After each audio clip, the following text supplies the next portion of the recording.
Hello again. In just a moment, the press preview. We'll be looking at tomorrow's morning papers. But first, our top stories here on Sky News. There are calls for the Commons Speaker John Bercow to stand down after he revealed he had voted Remain in the EU referendum. President Trump has said America stands behind Japan 100% after North Korea fired a ballistic missile towards the country. At the BAFTAs, La La Land has won Best Film, Best Actress for Emma Stone and Best Director for Damien Chazelle at tonight's ceremony at the Royal Albert Hall. You're watching Sky's press preview. Joining me this evening is a former Labour MP and Culture Secretary Baroness Jowell and The Sun on Sunday's political editor David Wooding. A very good evening to you both. Tessa, I could firstly start with you. The Daily Express, what are we talking about? Yes, well, the Daily Express has a headline, Fury at the new bid to wreck EU exit. And what this story is actually saying, and I'm now a member of the House of Lords, so we'll be speaking in the debate on the Brexit bill on Monday week, Tuesday week, when the House is back. What this is essentially doing is saying, how dare these peers in the House of Lords table amendments in order to test, improve and scrutinise this legislation. And I think it's important to be clear about this. What is certain is that the UK is going to leave the European Union. That result was determined by the referendum and overwhelmingly supported in the House of Commons. The House of Lords' job is to scrutinise, challenge and, where necessary, seek to improve legislation. And at the moment, we're dealing with the other European countries a very weak hand indeed, because, kind of incomprehensibly, Theresa May has already conceded, if you like, her red lines. We're out of the customs union, we're out of the single market, all in order that we can control immigration. Those should have been negotiating tactics, and she should have allowed herself, if you like, the protection of parliamentary approval in order to get the best deal for the UK. So we're now very exposed, facing the prospect of the economy reducing in size, the uncertainty, however it may be talked up about the nature of the trade deals that we'll be able to negotiate, which we can't do until we're out of the European Union, and the great uncertainty about the terms of our departure.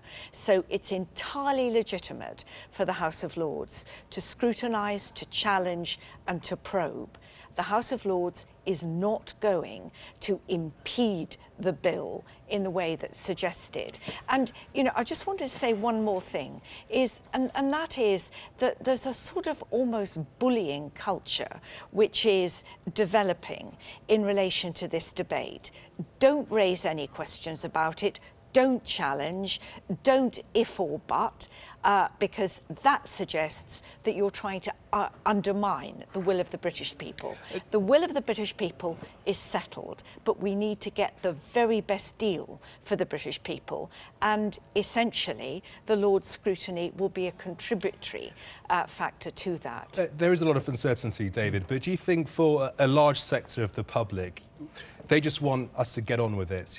Whether it's the House of Commons, the House of Lords, we are where we are, Brexit is going to happen, let's move on and let's get something done. Yeah, I think even among the Remainers, the 48% who voted to remain, probably a large, substantial number of them now feel, let's get on with it, that's the way it's gone, we need to move forward. There's still some diehards who under no circumstances want to leave the European Union, but I think the reality is sinking into many people that we are going to leave the European Union. What this story is about, and perhaps it's, as Tess has just said, probably overstating it, there is potential for mischief in the Lords because you have a disproportionate number of Liberal Democrats in the Lords who are all die-hard Remainers. They're all pro-Europeans. Now, they could possibly vote to stop this, and we suspect they will, and to frustrate the Brexit procedure. There may be some Labour peers who will go with it. Clearly not Tessa, and the leader of the Labour Party in the Lords, Angela Smith, has said that she will go ahead with Brexit. But it wouldn't. There is a fear that it could be used to delay and put it beyond the March 31st deadline. If that happens, Lord Lamont has stated on Sky this morning that it would leave the Lords open to further scrutiny by the Commons. In fact, passing the Parliament Act would take another year, but it would put them under a lot of pressure to face big reforms if they didn't go ahead with it now. OK, a lot to get through this evening. Let's move on to the next story, the Financial Times. I mean, I get the sense here that North Korea is probing, seeing what the Americans are going to do. Oh, right, yes. Oh, we picked the other story, but we can talk about that.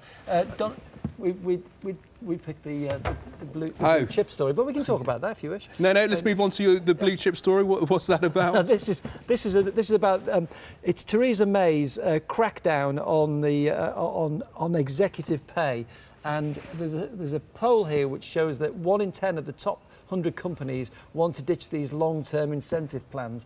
Now, these are bonus schemes whereby Britain's top bosses get massive bonuses in the end, and has created some anger about the big divide between the average working man and woman and the bosses at the top. The gap between the bosses and their workforce is growing. In fact, the average boss in the UK now earns £4.3 million, whereas the average worker gets £28,000. David, I'm just going to interrupt you momentarily. I just want to cross to our entertainment correspondent, Katie Spencer, who is live at the Grosvenor Hotel, where the after BAFTA party is taking place.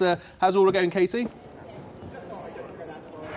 I'm trying my very best to wrangle a few A-list celebrities for you, but I'm not having much luck. You will see, if you look over in this direction, you can see Casey Affleck with his award over there. He picked up tonight's prize for Best Actor, obviously for the very emotional role that he plays in Manchester by the Sea, but we have been told by his people that he's answered one question and he will be answering no more. So unfortunately, off Casey goes inside. One man who did stop to talk for us, though, was the lovely Dev Patel, who picked up Best Supporting tonight, and here's what he had to say.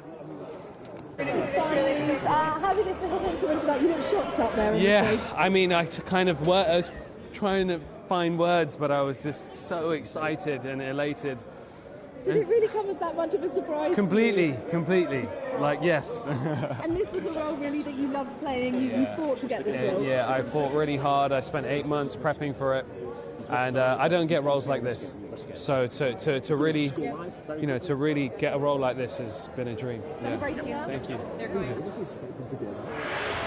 I have to say, when he went up on stage, he was totally lost for words, bless him. It was a very sort of stuttery speech he gave when he went onto the stage, but clearly, totally overwhelmed to be receiving the award, but it thoroughly deserved, really, a fantastic performance he gives for Lion. Really, though, the big winner tonight has been La La Land. They hadn't done as well, really, as expected. They were predicted, or they were nominated, actually, for 11 awards. In the end, they only picked up 5, but they did pick up the big ones. Best Director for Damien Chazelle, Best Actress for Emma Stone, and of course the one that all of the other studios want to win tonight, Best Film, they won. Everyone loves a bit of escapism. It really does seem to be dominating this award season. Katie, thank you. Katie Spencer, the braving the cold there. Back to the press preview. Let's move on to this next story in The Guardian, Tessa. Whistleblowers face full frontal attack by Number 10. Well, this is a story about the Law Commission having been asked by the government to consider whether there is a case for a new Espionage Act, longer jail sentences for people, including journalists, who are discovered leaking classified documents. And the Guardian story is about the consultation that the Law Commission carried out about this, which appears to have been very ambiguous. So organisations like The Guardian and other civil liberty, Liberty rather, and other civil liberty organisations saying that the Law Commission came to kind of have a chat, but in fact they're now listed as consultees in the paper that includes these proposals. Now, I mean, the question is, why is this necessary? What is the security evidence that the government has that there may be, a national risk from failure to legislate further? Because it seems to me quite unnecessary in our liberal society where we treasure free speech to introduce what could become draconian, cause célèbre kind of trials of journalists arguing that they were pursuing the truth. So I think it's a pretty extraordinary step for the government to take. Extraordinary because they haven't explained why it's necessary. I mean, David, it's going to stop people from coming forward, isn't it? Yes, it's been described in The Guardian as a full frontal attack on whistleblowers. And what's different about this is that in espionage, normally it's the person who is leaking the information who gets arrested and charged with treachery or espionage. But now it's receiving it could lead to charges. So a journalist who's being handed sensitive information, and that's what our job is, let's be honest, we're there to get information that people don't want us to know. So that is another attack on journalism, and it comes after 29 journalists have been charged and faced trial under the £15 million Operation Elvid, and not one was convicted. We also now have threat of a Leveson 2, and we also have this Section 40 whereby if newspapers don't sign up to a state-regulated comply with a state regulator, then they will face crippling damages, even if they win an action. So all of this is an attack on the media at a time when the Wild West, that is the internet, is being completely uncontrolled and peddling fake news. Wild West indeed. David, Tessa, we're going to need to go to a break now, but stay with us. We've got lots more coming up, including Britain's high streets suffer due to the rise in business rates. Stay with us. Hello again, Tess and David are still here with tomorrow's papers. David, let's move on to this story in the Eye. Labour plans regional curb on migrants. So I kind of get the impression, the minute I read that they're targeting the Northern Heartlands because they're so concerned about UKIP. Yes, it's interesting this. That Labour is actually starting to talk about migration now. I mean, it was Jeremy Corbyn famously said, "Oh, we don't care how many migrants come in, let's have loads of migrants in here, it's all brilliant." And Tom Watson has been a little bit more in touch with what people think about migration and that there are fears about it. And he's saying that the party might divert migrants to the cities with less pressure on public services, which makes sense. I mean, places like Kent are getting 12 times more migrants than, say, Wales. That's all because of the Calais links. And they feel that their services are under pressure, particularly in the Dover area. And then, of course, Scotland has taken virtually no migrants. So it would make sense to do this. The thing that I do have to say, though, sadly, is that the state Labour in at the moment, I don't think many people will believe that Labour will ever be in a position to do this in the near future. I mean, I remember Andy Burnham talking about this a while ago, that immigration was an issue and it was something that needed to be addressed. And then you've got people like Jeremy Corbyn who have said in the past, well, it's not an issue. Well, I mean, it's a complex issue. First of all, people, the problem arises, I think Dave's absolutely right about this, where people feel overwhelmed and they feel that their way of life is under threat. It's much more to do with numbers than it is to do with the proportion. And so, London, for instance, other cities like Birmingham, Manchester, have absorbed migrants, immigrants coming to this country over generations. But it's where you get, I mean, a town like Boston in Lincolnshire that's seen the number of immigrants increase by something like 470%. It's very hard for Bostonians to retain a sense of what their town is like. So I think that's the first point. The second inescapable fact is that migration has helped our economy to grow. And without migrants, the post-Brexit risk of contraction of our economy will become more acute. But I think then the third is, and this is really Tom Watson's point, that I think that in retrospect we should have been more prescriptive about where people could settle in order to promote greater chances of, or make it easier for integration to take place. So, you know, this is not a simple talk about it, don't talk about it issue. It's one of our economic well-being, but also a sense of retaining the cultural identity that we have. Okay, the Telegraph, the front page. Forget jail numbers, criminals will do time. David? It's a bit of a shift in stance on prisons from when Michael Gove was the Justice Secretary. Elizabeth Truss, the current Justice Secretary, says that, yes, we need to cut the numbers of people who are in jail, but not at the expense of cutting sentences. She's taking a rather hard line here and saying we will not slash their sentences, let them out earlier as a result, in order to cut the prison numbers.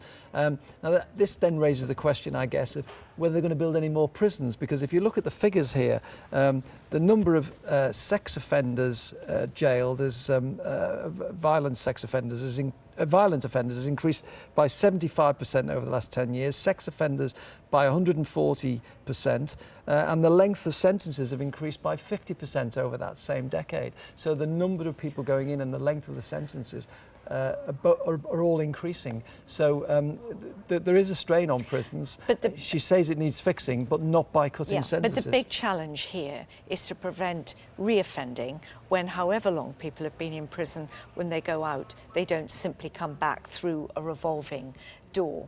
And the best way of preventing reoffending is maintaining family links, making sure that prisoners, when they're discharged, have a home to go to and also a job. And without any of those three, you increase the certainty of reoffending and people just coming back into what, as Dave says, are overcrowded prisons. Okay, we've just got about a minute left to talk about this last story, the Times front page. High Street revolt over rates rise. David? Well, some of the big names on the High Street, the pubs and restaurants, could go. Philip Hammond has been told. Pizza Express, Green King, Wagamama's, all bar one, and Slug and Lettuce may all vanish from the High Street because of the rising cost of High Street rates. This is probably what we're going to see a bit more of in the next couple of weeks as we lead towards the budget. Exactly. The various organisations, groups and industries lobbying the Chancellor for a bit of relief in the budget that comes up. Will you see it being replaced by independent businesses, independent shops, which might actually be welcomed by people up and down the country? Well, except the independent shops. I mean, we've seen it. You know, I used to see it in my constituency. As soon as these independent shops start to make a profit, their landlords, you know, it's a double whammy. You know, business rates plus their rents go up. It's very, very hard if you haven't got the kind of critical mass and the volume of being part of a chain, although more independent shops would be very popular. Okay, Tessa and David, many thanks for now. Lots more to come, but for now, let's have a look at the weather.